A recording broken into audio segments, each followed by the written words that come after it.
We begin tonight with continuing coverage at Ground Zero in Brick.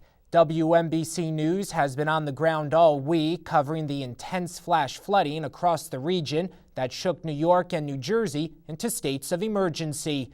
We're joined now by Casey Lopez. She's with residents who are bracing for yet another round of storms and potential flooding.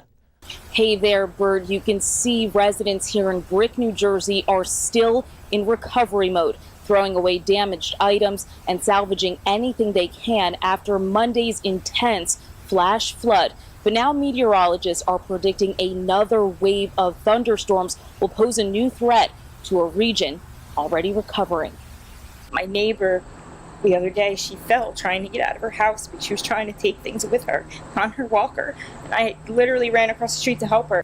When thunderstorms roll into the region surrounding Brick, New Jersey tonight, already soggy grounds and vulnerable residents are bracing for the bad to get worse. There's nothing else for the water to take. If it comes back, what's it going to do? Just get wet, get us wet again. We have very little personal effects that I'm trying to get out of the way and store now because there is more rain coming, and I don't trust that it's not going to happen again. That's my biggest fear.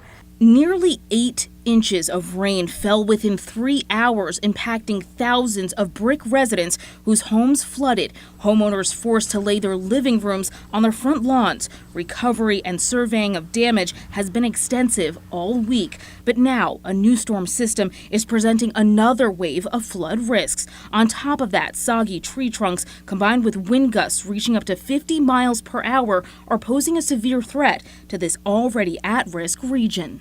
We've been scrubbing and scouring and pulling up the carpets and pulling up the floors and trying to get everything out because the mold is already growing. It was already a perfect storm, the heat and everything.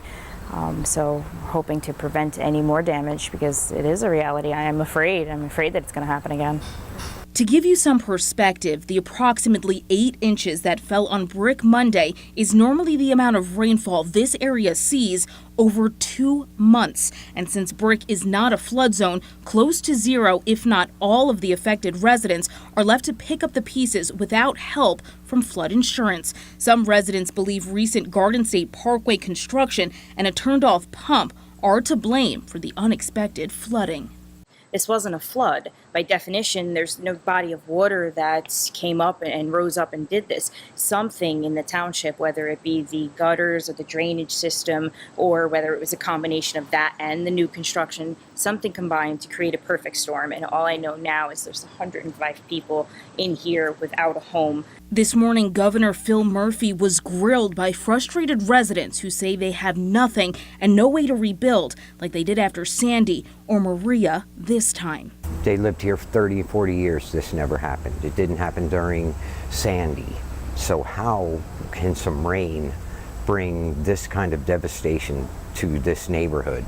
Some of these people are already talking about just abandoning their houses because they can't come back. They don't have the funds. And the insurance companies are not working with anybody.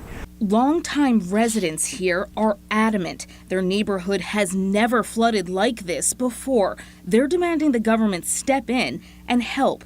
Without it, rebuilding from zero is impossible.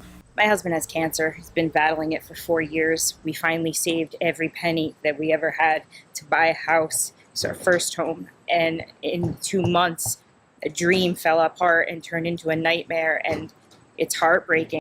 Reporting for WMBC News, this is Casey Lopez in Brick.